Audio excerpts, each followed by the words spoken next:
Very well. Those were the scene, the sights and sounds of Parliament, and especially in the morning, the security is still beefed up as the MPs gear up for the afternoon session, where we also expect that the Deputy President will be making his case at about 5 p.m. for 2 hours to 7 p.m. So it's a hive of activities till now, and that is what is forming bulk of our news. And also, as I had mentioned earlier, we'll be having an interactive segment with a constitutional lawyer just to help us digest what the process has been going on, and also some of what we had yesterday in that live TV interview by the Deputy President. Allow me now to introduce Edward Waswa. Edward Waswa is an advocate of the High Court and also a constitutional lawyer. Wakili, karibu sana. Thank you very much for having me.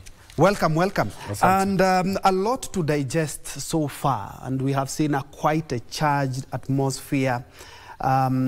Beginning from yesterday, speak it from yesterday, what do you think the impact of his televised address yesterday played out, and especially in the proceedings today? Because I've had members of Parliament mention what the DP talked about yesterday. Can it be used against him? If you look at the decision on direction that was given by the Speaker, Moses Wetangula, about the conduct of the DP on yesterday's address, you'll note that he might go ahead and give directions when he appears. This happens because the National Assembly operates the same way also with courts. There are some standing orders which cannot allow certain discussions to be discussed pending, in the pendency of a hearing in the Assembly. The same way in court, you see, once matter has been filed in court, you can't discuss them. So basically, in terms of procedure, it might affect him somehow because the Speaker might give a decision in such a way that he anticipated a debate. The MPs are supposed to anticipate a debate. But if you look at it from the flip side of this coin, it played two roles. One, what happened yesterday, it played against and for him in equal measure. Against him, meaning politically, the DP was able to whip public emotions, come out to the public. I know some people who might not understand the procedure that will happen in Parliament, but he went ahead and made sure that Mama Mboga in the village understood him clearly in his address than she will understand him in Parliament. He got that chance and opportunity to explain too much that will not be able to be discussed in Parliament. He might not be given that luxury that he had yesterday. However, on the other hand also, it also worked against certain MPs, and I'm afraid to say the mountain MPs. This is your child coming out and saying they are finishing me somewhere, and me as one of your children, I believe that there could be something unfair that is happening, and the same is being facilitated by our own. Going to the ground, things might not be the same. It will be different. So I'm also worried that it might also play in terms of voting. Some MPs will not be able to vote for the impeachment today. So somehow it played for him and against him. And what precedent does it set? And especially in the wake of what now we are talking about, that is the first Deputy President to be impeached under the 2010 constitutions. Are we testing the pillars of our constitution? And we very well know that the presidency also encompasses the Deputy President. And we know as Kenyans that it's more or less untouchable. What precedent does it set? I think if you ask me, my personal view, I think it sets one of the best presidents we will ever have in this country.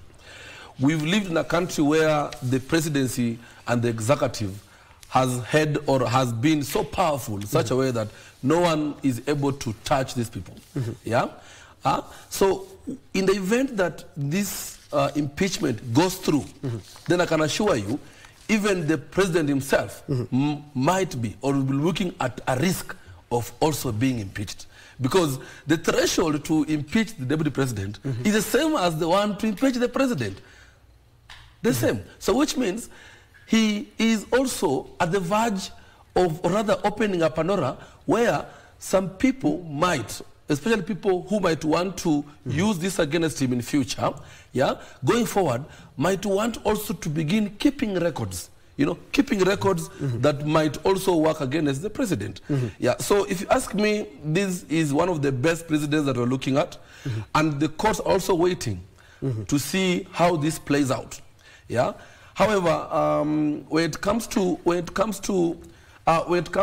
the National Assembly, I'm convinced they're going to vote for his impeachment. The last time I was there, I told also the members of the public that I'm worried about the Senate. The Senate might not confirm that impeachment. Looking at the defense that the DP tried to mount yesterday, if at all those are the things he's saying are the things being sought in the National Assembly, those are the questions that they're going to ask him in the National Assembly. With the defense and some of the things we saw yesterday, the National Assembly might impeach him because of, just being emotional. You went before us. But the Senate will not. And as I always say, the Senate has very serious sober minds. So I'm worried about the Senate. The Senate might not impeach him, might confirm it. And that will be a problem now to the president. Yes, yes. Yes, and before we look at a certain piece that was prepared by my colleague, I remember his 2 hours and 16 minutes and some seconds speech yesterday. Yes.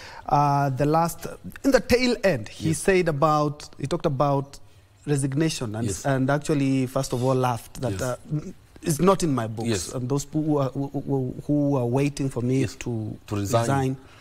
That is still an option for him. Yes, yes. And it's also doomed if you do, doomed if you don't. Because if he resigns, he has the advantage that he can vie for another political seat.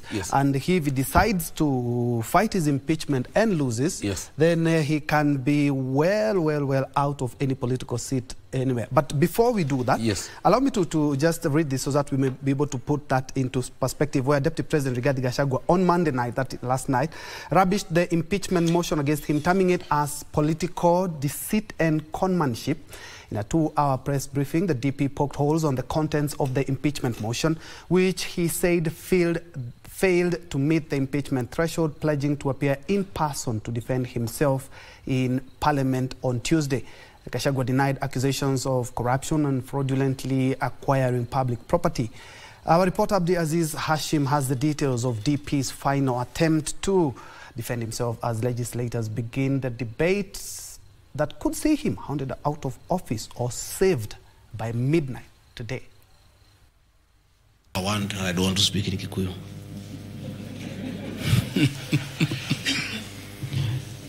I think somebody needs to give me some water. I'm looking for... Monday night at the Deputy President Rigathi Gachagua's residence in Karen. On nonsensical allegations, simply because the decision has been made that Rigathi Gachagua is no longer useful to this administration. He is a spent cartridge. His work was to help fight Uhuru Kenyatta and get President William Ruto to power. And thereafter, he is of no use, so he should be dispensed with. The country's second-in-command invited journalists for a press briefing on the eve of the impeachment motion against him, where it became apparent that he was not ready to retreat nor surrender. Members, Speaker of Kenya, that other than myself, at that time, and prosecute my defense for 2 hours. And I trust the honorable members to be kind enough to allow me to respond in silence. He further dismissed the possibility of throwing in the towel. When I called this press conference, there was a lot of speculation that Rigathi Gachagua wants to resign.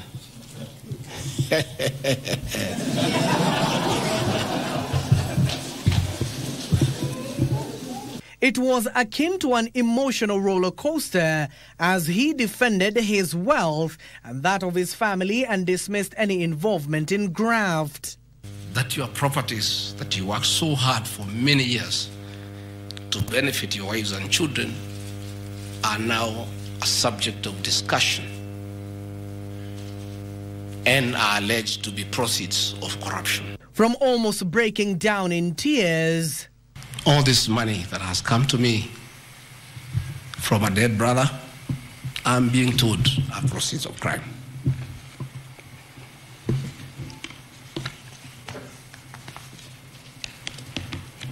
to whistling,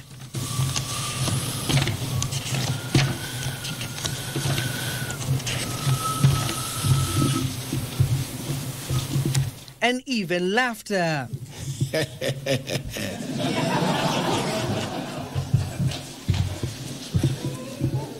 Deputy President Rigathi Gachagua poured cold water on the 11 charges leveled against him by the Kibwezi lawmaker.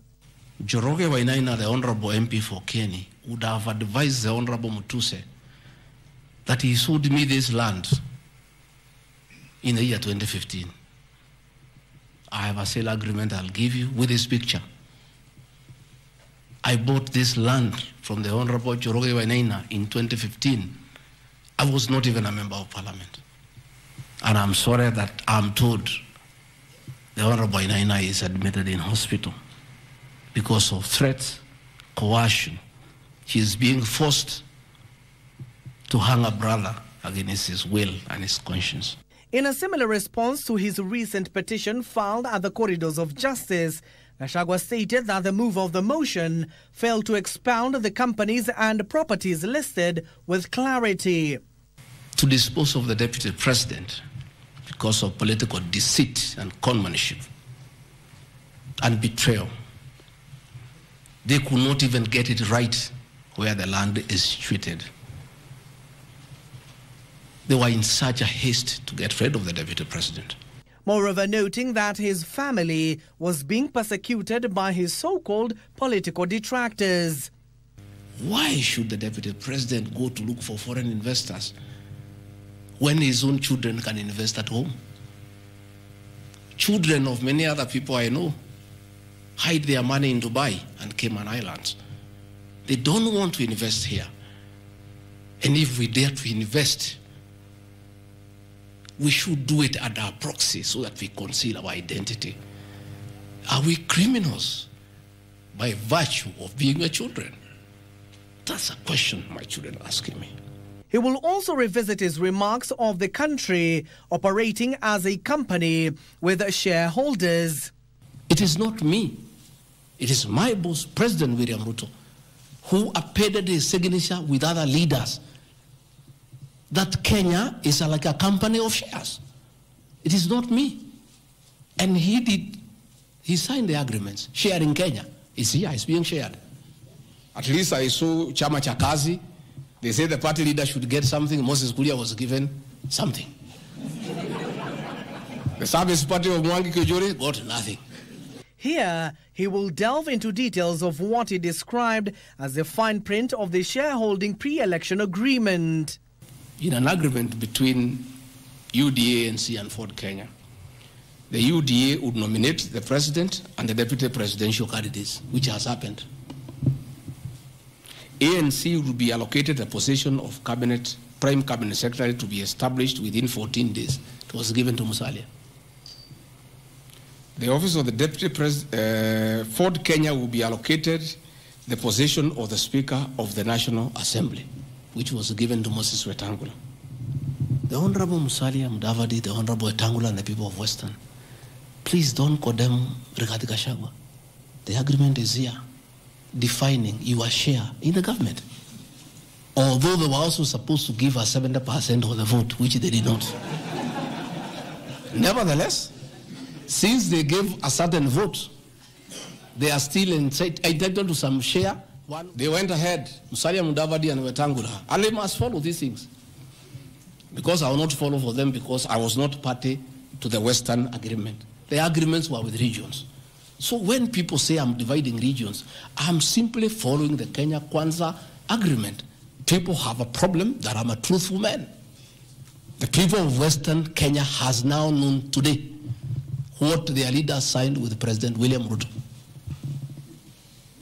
It is upon them to demand their share as per this agreement. How can Moses Wetangula say I should be impeached because of saying people to get their shares when he is a signatory to a share agreement with the president on what will go to Western Kenya? And then they accuse me of tribalism. Further, Gachagua stated the National Intelligence Service Director General Noordin Haji was not above reproach, standing by his utterances against him at the height of the anti-finance bill protest. In fact, I'll have videos. President William Ruto, as Deputy President, at one time criticized the then Director General of the National Intelligence Service. In another video, he heavily criticized the then Inspector General of Police for the performance. I have learned from my boss how this job is done. He also threw salvos at the legislators for what he said was condoning a motion that failed to meet the impeachment threshold. I think tomorrow will be the greatest circus. Or do I call it the theater of the absurd? That Deputy President Rigathi Gachagua, undertaking duties assigned to him by the president to fight illicit brews and drugs across the country, should be impeached because by doing so he is interfering with the devolution. Gachagua further admitted that he contacted KEMSA after learning that the 500 million shillings paid as a bid bond was being held after seizure by the Ethics and Anti-Corruption Commission for investigations. Shobika did not win the tender. They were not awarded the contract to supply the nets. No nets were supplied by Shobika. No public funds were lost. And we are told by Deputy President asking why a bid board to a tenderer who has failed to win cannot be returned, he endangered the lives of the people of Kenya. That is how absurd the allegation is. Gachagua is this afternoon expected to appear in Parliament from 5 p.m. to 7 p.m. to make his case before legislators. As to the issues that this motion cannot find its way to the Assembly without the President nod, that is true. It can't. It has its nod. At least 233 MPs are required to vote in favor of the motion to impeach him before it is forwarded to the Senate. In accord with Article 8 of the agreement, power would be allocated the position of the Speaker of the Senate. He negotiated for himself. Let's be truthful. You brought this motion. We'll discuss. Abdiaziz Hashim for Lunchtime News. Yeah, and still on impeachment, a section of Kikuyu elders affiliated with the Kiama and Kikuyu Council of Elders met at the boundary of central Kenya and Rift Valley at Kibuyu Satellite Village in Magumo sublocation of Nyandarua County to pray for members of Parliament as the impeachment motion against Deputy President Rigathi Gachagua got underway. They urged lawmakers to drop the planned impeachment motion and instead initiate talks between the president and his deputy as they address leadership deficiencies in future.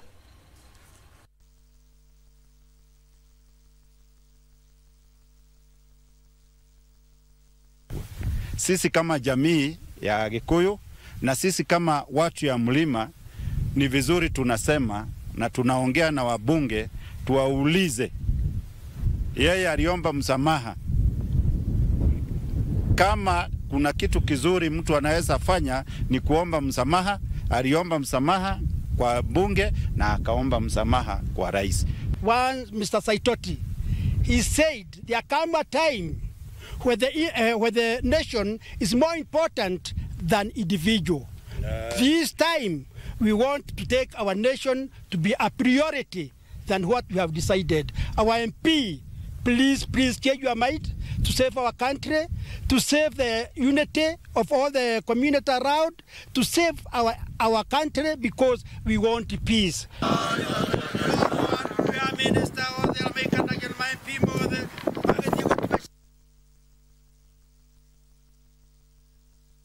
Very well, and away from that, earlier on we were having a discussion here in regards to the options that are on the table for the DP, and that is a well-packaged feature story by my colleague Giverson Maina in regards to what the elders had to say in regards to that. But of course, mixed reactions throughout the country, and we do expect even more after the impeachment motion this evening.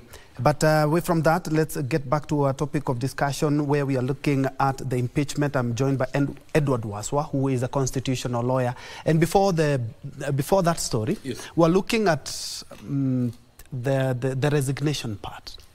If he decides to resign, he could in future vie for other positions. But if he's impeached, well, that's it. Yeah.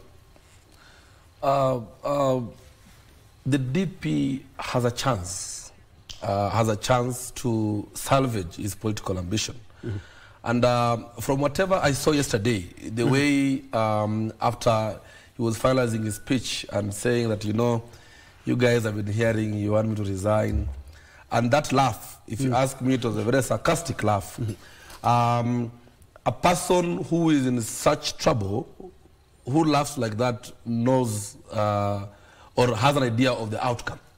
Yeah, he has an idea that he's not going anywhere anytime soon. Mm-hmm. Yeah, he can't laugh that way, mm-hmm. and yet he knows he's in hot soup. Mm-hmm. So maybe from where he's sitting, the DP has already mobilized, and as I said, in the event that the National Assembly impeaches him, mm-hmm. then he has a second chance. Where? He has a second chance in the Senate.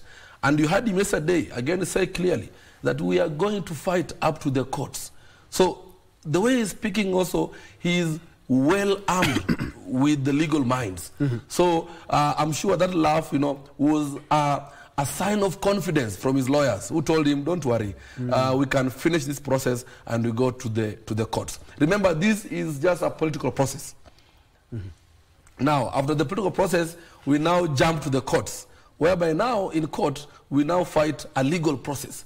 So there could be a possibility that in the event that he loses the political process, then it's very sure from the accusations that have been leveled against him and the threshold he's talking about, then he could be having that confidence that he will still win in court.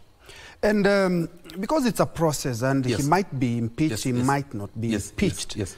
What if he is impeached and he argues his case in court yes. and wins? We yes. have seen there are some conservatory orders yes. issued yes. for the Meru governor. Yes. She's still in power. Yes. And we do remember a number of Kenyans had raised issues. Yes. We yes. have already impeached yes. her, and the Senate has upheld yes. our decision. But she's still in office. Could we see the same situation in the deputy president case? In the event that he wins in court, yes. then we will have that situation. But remember now, that kind of marriage, it will be a marriage of convenience. Yeah, you know, being in a marriage that you're not wanted. We will now begin seeing those frustrations that the then DP, William Ruto. So in Uhuru Kenyatta, remember sometimes you go to a function, your seat has not been brought there, you're getting there as a number 2 in the country, you're still looking for your seat, you can't even get water, you know, those kind of frustrations. So does he really want that? You know, so that is the question that maybe he should also think about. Because in the event that he wins, even in court, you know, you will be treated as just a nobody. Yeah, frustrations for fuel. You remember William Ruto complaining he can't even get fuel. His vehicles can't be fueled. Does Gachagua want that kind of lifestyle? Yeah. So I think it's something that he must weigh, or maybe he wants to send a lesson in Mount Kenya that he is still the point man. That William should be worried in 2027. I don't know. Okay, let's go back to the exercise that was on Friday and Saturday, the public participation, and the response that the DP had yesterday. He called it a shambolic public participation exercise, which does not meet the constitutional threshold, which could form grounds for him if he is impeached, and he argues that in court. If that public participation were up to par, are those responses by Kenyans going to be factored in today? Yes. I want to disagree with the DP on that question. You remember, we've had that question up to the Court of Appeal now, the threshold of public participation. The Court of Appeal even went ahead and advised National Assembly to come up with a public participation law. So basically, as I'm speaking, we don't have such a strict sense of law where, where we have a certain threshold. What we always do, and what has happened even now, even county governments, just go somewhere, call for a meeting, make sure that in that meeting the young people, vulnerable people are there, the old are there, women are there, and wazees are there. What they do is you munapiga story, then what happens is you sign. As far as they can verify those signatures of attendance, the DP has no case. The DP has no case as far as the government can, or MPs are able to do that verification of signatures, the attendance list, how many people attended. And this is how it begins. Was there communication to the public that the public participation? Yes. It was. Okay. Was it there? Yes. If it was there, did the members attend? They attended. Did they append the signatures? They did. Was there a discussion about an impeachment? It was there. Were views aired freely? No, they were aired freely. You saw even some people even abusing MPs that he has never seen such stupid MPs. So Kenyans express themselves freely. Apart from a few areas where there were chaos here and there, you cannot really dismiss such a public participation because of a few chaos. That would be like saying you will be dismissing an election because somewhere in Njue people fought during elections. You cannot. And as we wrap up, because we need to go back to Parliament, and I'm speaking this for Kenyans because from what we had yesterday in black and white, now in color, we used to say black and white, but in color, is that the DP did mention a lot of scathing things that Kenyans didn't know about the government in terms of how the shareholding things. This is something that a Kenyan from anywhere can be able to challenge in court. In 10 seconds. 10 seconds. The things that DP mentioned yesterday were very unfortunate, and as Kenyans I think it was nauseating, and I think that is if at all we can be able to follow the route of those things, that is a good ground of impeaching all those MPs. If at all the things he's saying are true and we can follow them and find them to be having facts, then I can assure you we don't have a country. It was unfortunate, and the DP did well in terms of exposing that to the public. All right. Thank you so much, Edward Waswa. Thank you so much indeed for your insight and for your time. Anytime. We have been hosting a constitutional lawyer, Edward Waswa. They are trying to put things into perspective in regards to the impeachment motion. But now we go back to Parliament buildings for the afternoon session, where we also expect at about 5 p.m. the DP to defend himself as well.